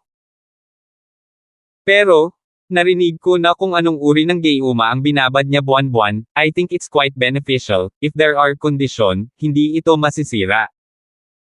Tumango si Kent Brown, syempre, lalaban ako hanggang kamatayan para mabawi ang pera na iyon. Lance Damon, nahihirapan ka. Bahala ka, itaas mo ang iyong kamay. Sabi ni Kent Brown, yan, Lance Damon, kinuha lang kita bilang bodyguard noon, kaya babayaran kita ng 100,000 sa isang buwan, ngayon kung 100,000 pa, mapapahiya ako sa sarili ko, bibigyan kita. 1,000,000 sa isang buwan.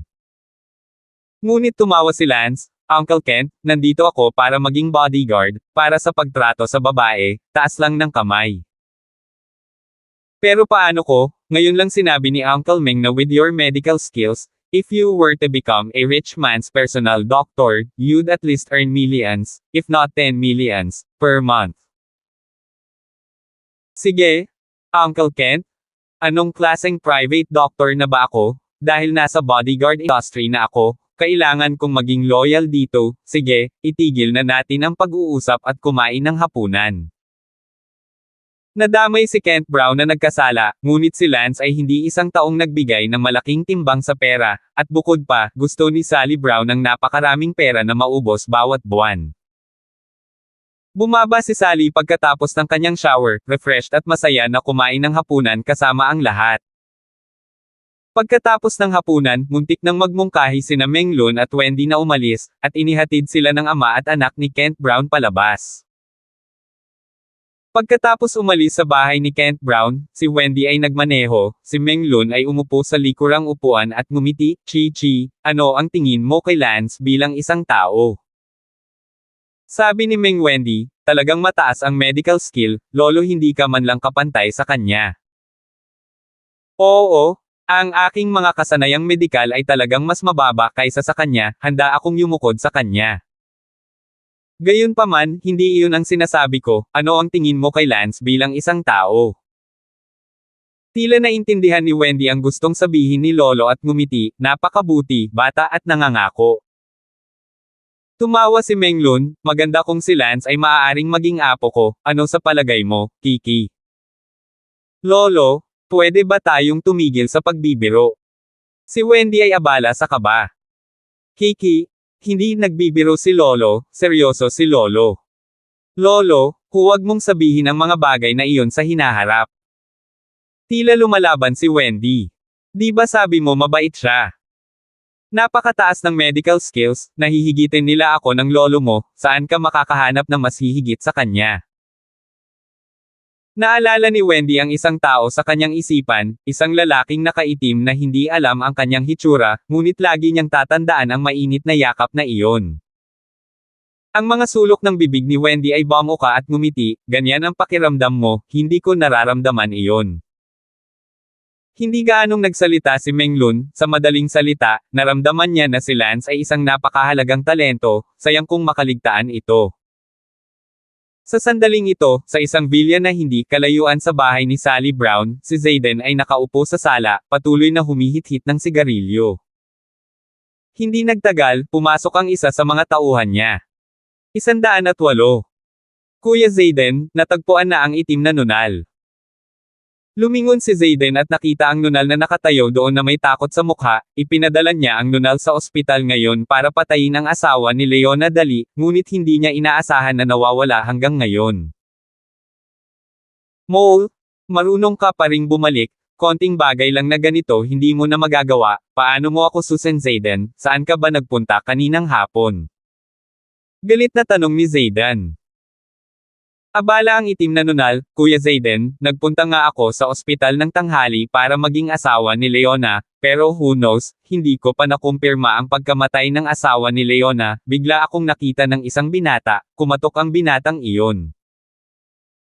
Lumabas ako, dinala ako sa isang eskinita, pinilit akong magtanong ng ilang bagay, at pagkatapos ay itinapon ako sa imburnal, wala akong malay hanggang sa gabi. Ay knockout ka. Sa lakas mo, ganun ba kadaling ma-knockout? Kumunat ang noo ni Zayden. Kuya Zayden, kung magsisinungaling ako sa iyo, ang langit ay tatama sa 5 kulog. Tinanong ni Zayden, ano ang sinabi mo nang kinulong ka ng lalaking iyon? Kinilig ang itim na nunal, ako, Zayden, pasensya na, sinabi ko sa iyo ang lahat. So, na-pressure ka na sabihin kahit sa akin. Maawa naman si Zayden. Basura. Idiniin ni Zayden ang sigarilyo sa kanyang kamay sa mukha ng nunal, at ang nunal ay hindi nang ahas na lumaban, hinayaan ang sigarilyong masunog. Ang 1 segundo upang tandaan na basahin ang libro. Tumingin si Zayden sa isa pa niyang tauhan, na tinatawag na Dingley. Sinabi ni Dingley, Kuya Zayden, hindi nagsisinungaling ang nunal, ngunit natagpuan ko na ang taong naghagis ng nunal sa imburnal. Sino ito? Matigas ang mukha ni Zayden. Sinabi ni Dingley, ito ang parehong brat na nakialam kagabi at nagligtas sa asawa ni Leona Dali mula sa paggising. Hinahanap din namin siya, ngunit hindi namin inaasahan na muli siyang lalabas sa ospital ngayong hapon. 1 beses muli nitong iniligtas ang asawa ni Leona Dali at itinapon ang nunal sa imburnal, ang batang sumisira sa ating mag-anden kapalaran 2 pagkatapos ng 3 magkakasunod. Ano ang pangalan niya? Medyo paus ang boses ni Zayden habang nagtatanong. Ang kanyang pangalan ay Lance, siya ay isang estudyante sa Palanan High School, kasalukuyang isang campus bodyguard para sa anak na babae ng isang lokal na negosyante, si Kent Brown, siya ay lubos na sanay sa medical na singing, at narinig ko na siya ay may kaunting kaalaman sa martial arts. Galit na sinabi ni Zayden, ano ba, ang lakas ng loob mong makialam sa aking negosyo, hanapin siya para sa akin. Sinabi ni Dingley, hindi na kailangang hanapin siya, na ang tahanan ni Kent Brown ay narito, parehong lugar ng villa, hindi na kailangang maglakad ng 10 minuto papunta doon. Natigilan si Zayden, hindi niya inaasahan na ganoon pala kalapit ang tirahan ng makulit na batang iyon. Sinabi ni Zayden, ang pagkatalo ng Dark Warrior ay hindi mahahanap sa ilang sandali, gusto kong patayin ang asawa ni Leona Dali upang ilabas muna ang aking galit, ngunit hindi ko inaasahan na ang batang ito ay sumire sa aking mag-anden kapalaran ng 2 beses na magkasunod, kaya huwag mo akong sisihin sa pagiging masungit. Dingley, magsama ka ng ilang kapatid at pumunta ka sa bahay ni Kent Brown ngayon at pilayin sila. Oo. Sa bahay ni Kent Brown, naliligo si Lance. At si Kent Brown at ang kanyang anak na babae ay nanunood ng TV at nakikipag-chat. Dahil hindi na kailangang mamatay si Sally Brown, kahit na hindi siya mapagaling, maaari pa rin siyang mabuhay hanggang 80 taong gulang, kaya ang mag-ama ay nasa isang napaka-mag-anden kalooban. Maya-maya lang ay may kumakalas na tunog mula sa labas, parang sinipa ang bakal na pinto ng villa. Anong nangyayari? Lalabas ako at titingnan. Abala si Auntie Mina at lumabas.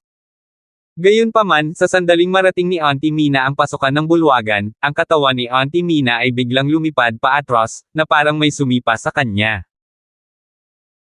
Ang katawan ni Auntie Mina ay lumipad pababa sa cabinet ng alak ng restaurant na may malakas na kalabog, natamba ito, at si walang malay si Mina kasabay nito, 5 mabangis na lalaki ang pumasok sa sala. Ah! Tumayo si Kent Brown, habang si Sally Brown ay sumisigaw at nawala ng masabi. Si Kent Brown ay nanatiling matatag sa likuran niya at tumingin sa 5 lalaking pumasok, abala sa pagtatanong, sino kayo? Bakit kayo pumasok sa bahay ko? Ang 5 lalaking dumating ay si Zayden at ang 4 niyang tauhan. Malungkot ang mukha ni Zayden habang nagtanong, nasaan si Lance? Palabasin mo siya. Lance Damon. Ano ang gusto mo kay Lance? Si Zayden ay abala sa pagtatanong. Kailangan ko bang magulat pabalik sa iyo?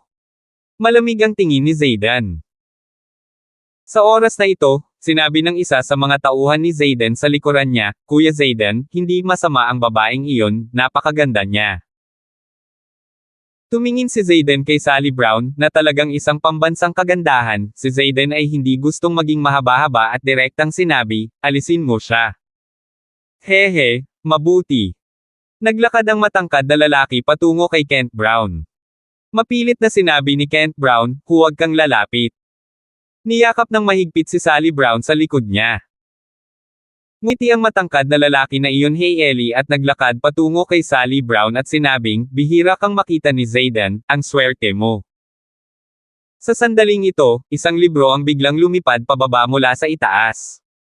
Pa! Tinamaan ng libro ang likod ng ulo ng matangkad na lalaki na gustong kunin si Sally Brown, at ang matangkad na lalaking iyon ay bumagsak na may mahinang boses. Agad na tiningnan ni Zayden at ng kanyang mga tauhan ang ikalawang palapag ng bilya, at nakita ko ang isang kabataang nakatayo sa rehas ng Hag Zayden sa ikalawang palapag. Galit na galit si Lance na nahanap na niya ang kanyang daan pauwi at napakabukas at nasa ibabaw ng barko, mas galit na galit kaysa noong panahong nagpadala si Larry Blake ng isang tao. Dirdiretsong bumaba si Lance mula sa ikalawang palapag at tumayo sa sala. Nang makita ni Sally Brown at ng kanyang anak na babae si Lance, nakaramdam sila ng kaligtasan, na parang hindi na sila natatakot. Tumitig si Zayden sa mga mata ni Lance at nagtanong na may mabangis na mukha, ikaw ba si Lance?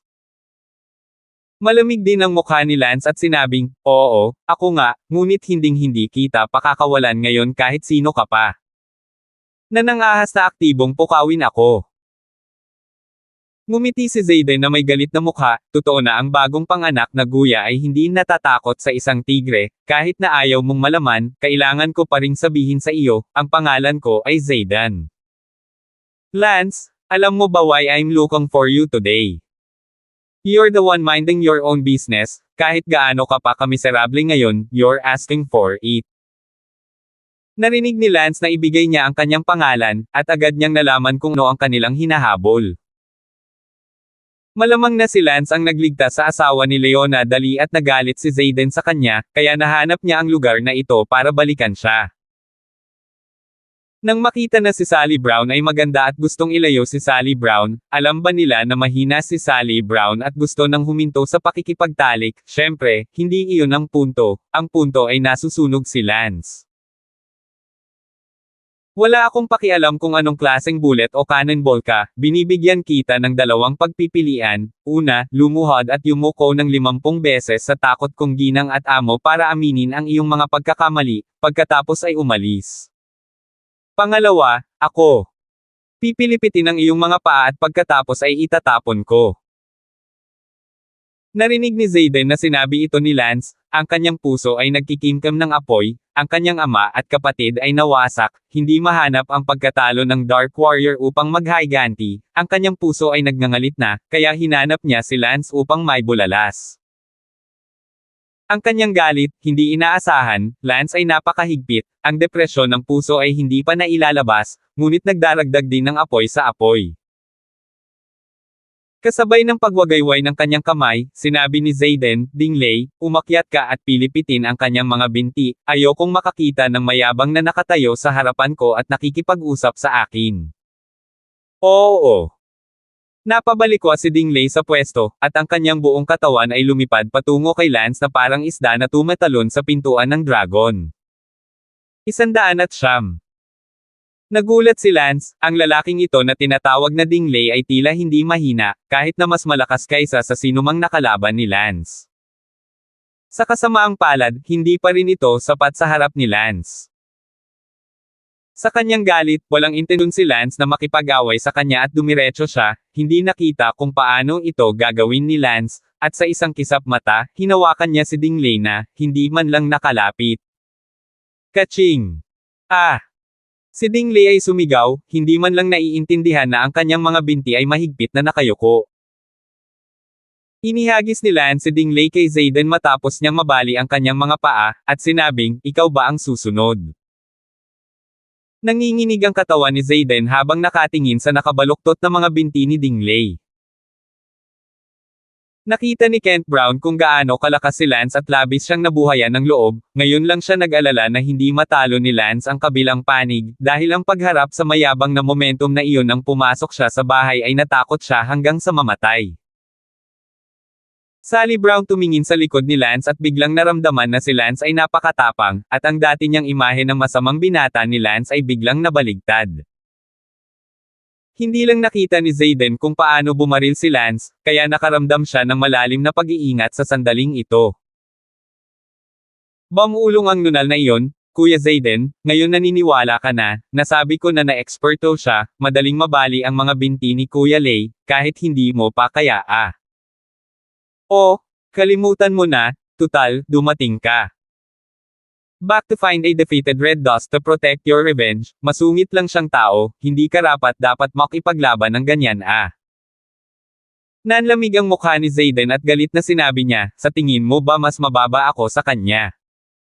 Unang website Zayden, forget I said anything, you continue. Nanginginig ang katawan ng itim na nunal. Nanginig ang mga kalamnan sa mukha ni Zayden at sinabing, Lance, ituring mo akong minamaliit ka, ngunit isa ka talagang master. Ngumuso si Lance, hindi ko na kailangan, dahil hindi kita kailanman inilagay sa aking mga mata.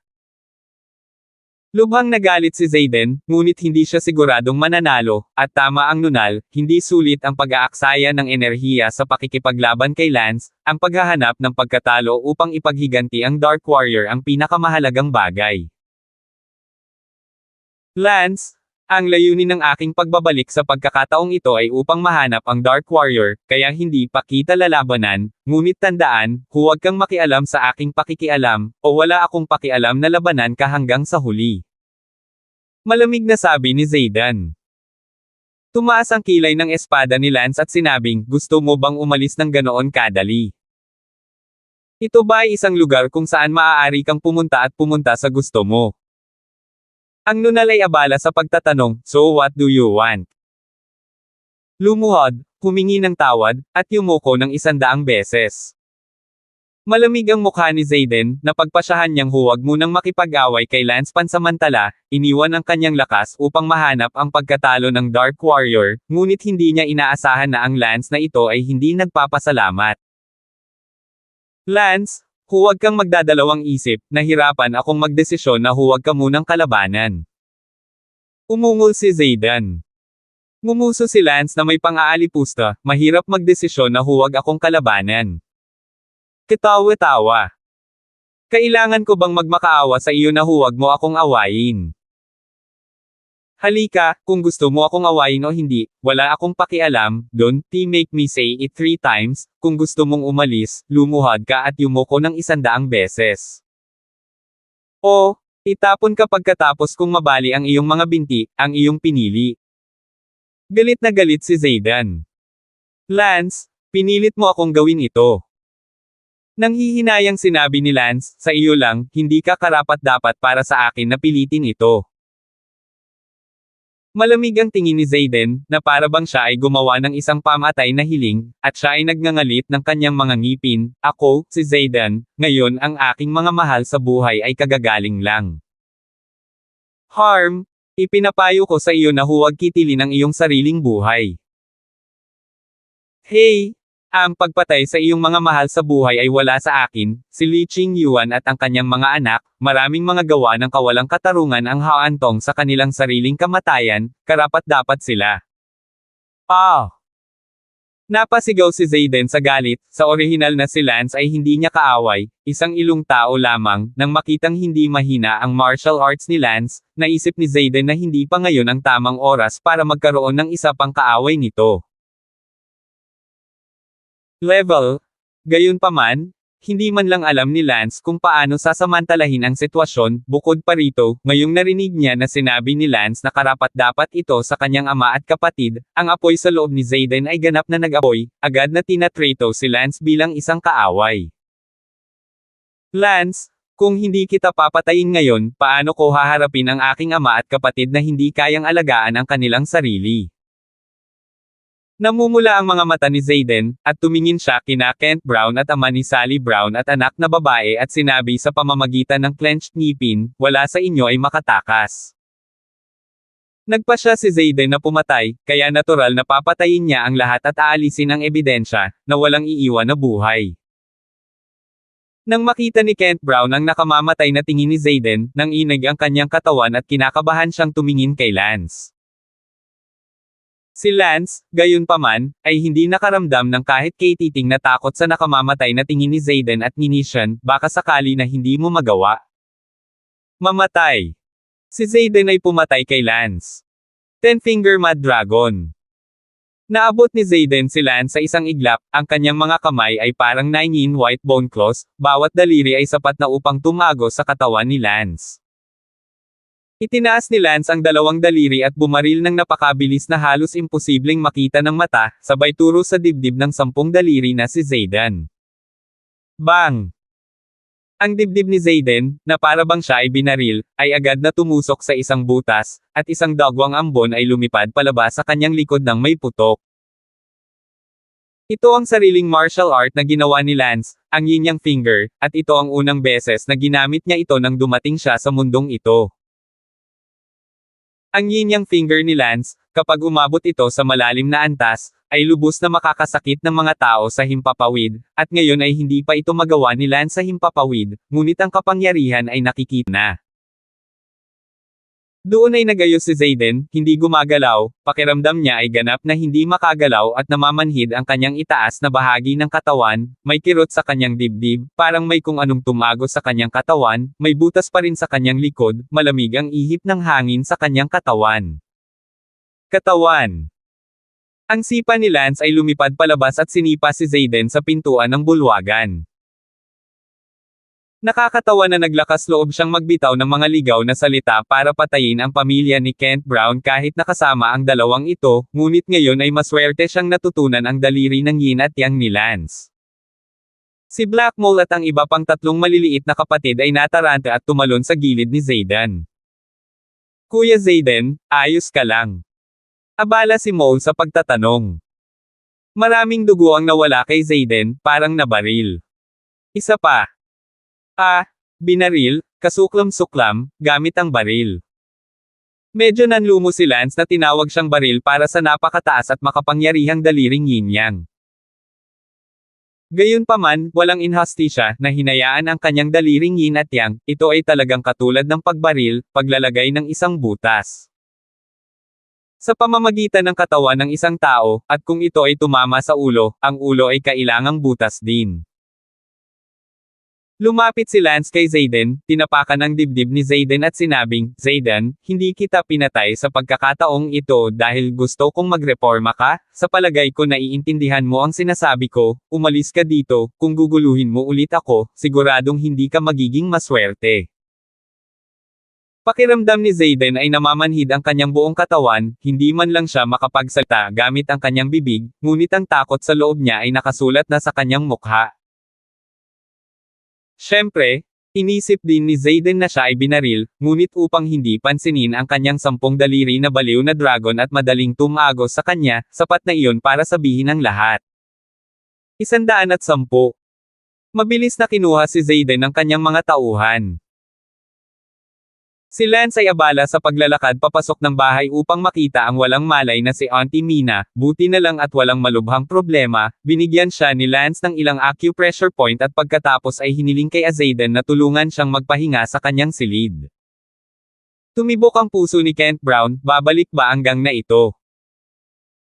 Humingi ng paumanhin si Lance, Tito Kent, pasensya na kung nadala ko kayo sa gulo, narito sila para hanapin ako.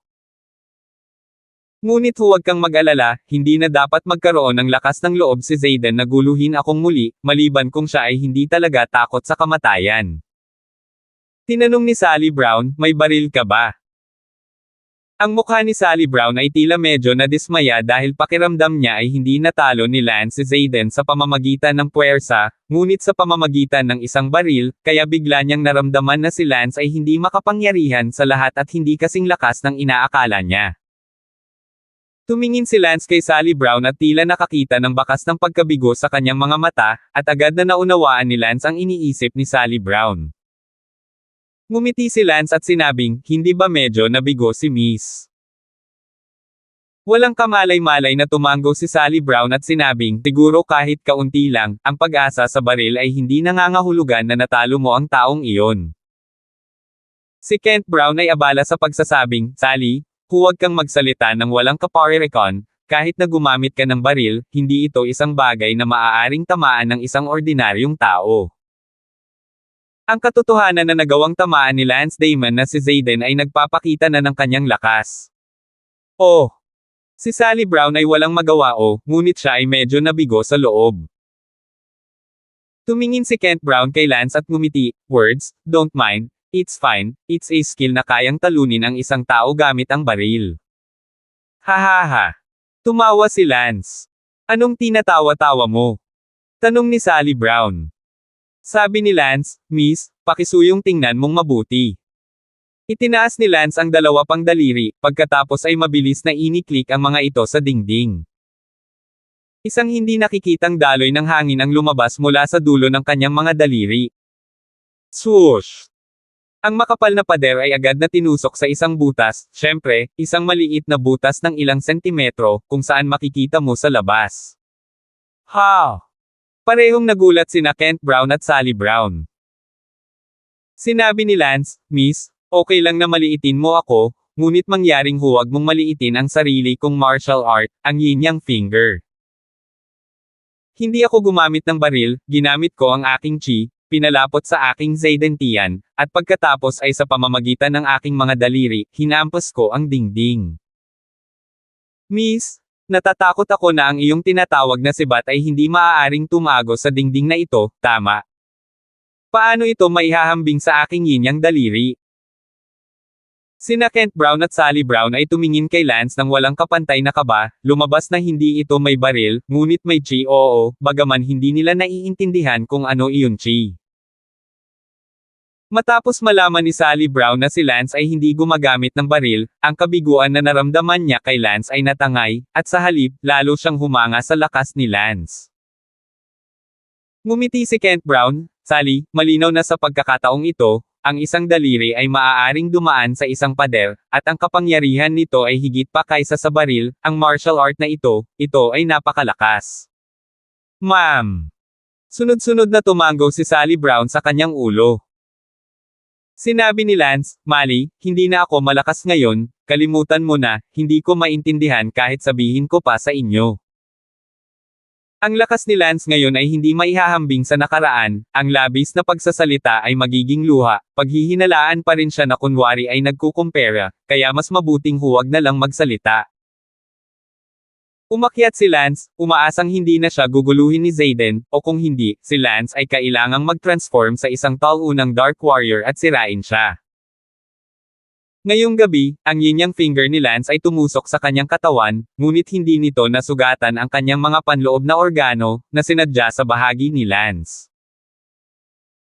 Una, ayaw ni Lance na pumatay ng sinuman sa kanyang tunay na pagkakakilanlan, na ginawa siyang isang mamamatay tao para sa kapakanan ng isang Zayden ay hindi katumbas ng halaga. Pangalawa, ito ang tahanan ni Kent Brown, ang pagpatay dito ay tiyak na magdadala ng gulo kay Kent Brown. Gayunpaman, hindi sigurado si Lance na malalaman ni Zayden ang gagawin, kung sakaling hindi niya alam kung paano kumilos muli at hindi nagpapasalamat kay Kent. Magiging mahirap para kay Lance na gawin ito kahit na ginawa ito ng Morning Glory o Sally Brown, at maaari lamang siyang umasa na alam niya ang kanyang bahagi. Bumalik si Lance sa kanyang silid at nakitang nakaon ang kanyang computer. Uy, hindi ko binuksan, bakit nakaon ang computer? Lumapit si Lance sa computer, at nakita ang isang TXT file na nakabukas sa desktop, may ilang linya sa file. Dark Warrior? Lumabas ka dito? Alam kong ikaw yan, huwag kang magpanggap.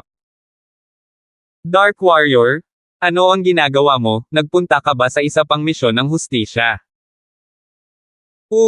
Isang talo? Lumabas ka? Ako ang iyong matalinong tao, ayaw mo ba ng isang matalinong tao? Nakita ni Lance ang text sa computer at naalala, bago niya hindi maintindihan ang computer, akala niya ay may isang matalinong tao sa loob ng computer, kaya tinanong niya ang matalinong tao para sa address ng bahay ni Sean Lee, ngunit hindi niya ginawa. Isipin na ang kabilang partido ay isang hacker. Ngayon alam na ni Lance kung ano ang isang hacker, kaya, ilantad ang kanyang sarili, kung ang hacker na ito ay nagulat sa kanya, hindi ba siya matatapos? Agad na nag-type si Lance, nandito ako. Dark Warrior? Dumating ka na? Hindi? Kent Brown? Dumating ka na. Agad na lumabas ang computer kasama ang text na nai-type ng hacker. Biglang nakaramdam ng takot si Lance, ngunit talagang sinabi niya ang pangalan ni Kent Brown. Paano mo nalaman? Tanong ni Lance. Ako ay isang matalinong tao, alam ko ang lahat. Sige. Alam ko na hacker ka. Well, if you know I'm a hacker, why are you asking? I went through your IP address and instantly confirmed the address, the Willow Pervert Ming's house.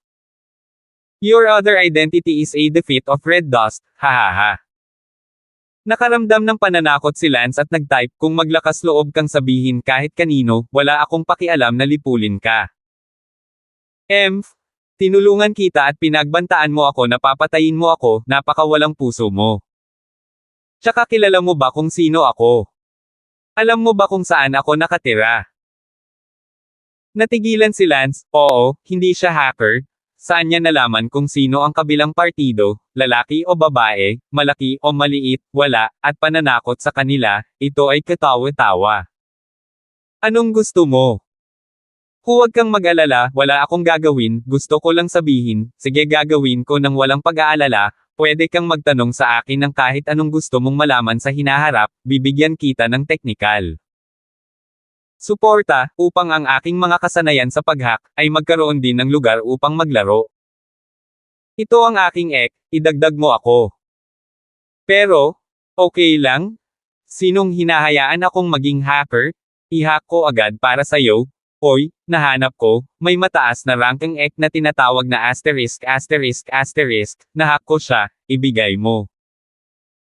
Sa loob ng ilang minuto, nakakuha ang kabilang partido ng ek para kay Lance at nag-login sa computer ni Lance. Sige, magkaibigan na tayo, mag-chat tayo. Pagkatapos sabihin iyon, ang maliit na hacker na kagandahan sa kabilang panig ay tumigil sa pag-hack sa computer ni Lance at nagpadala ng mensahe kay Lance. Pinindot ito ni Lance at nakita niya na ang avatar ng kabilang partido ay isang baboy na may salamin. Tanong ni Lance, baboy ka? Ikaw ang baboy. Nagpadala ng galit na ekspresyon ang kabilang partido. Si Lance ay nag-type ng napakabagal at talagang hindi interesado sa pakikipag-chat, kaya huminto lang siya sa pag-type at wala pa ring kakilala. Hoy, nasaan ang lalaki? Hindi na nag-uusap muli.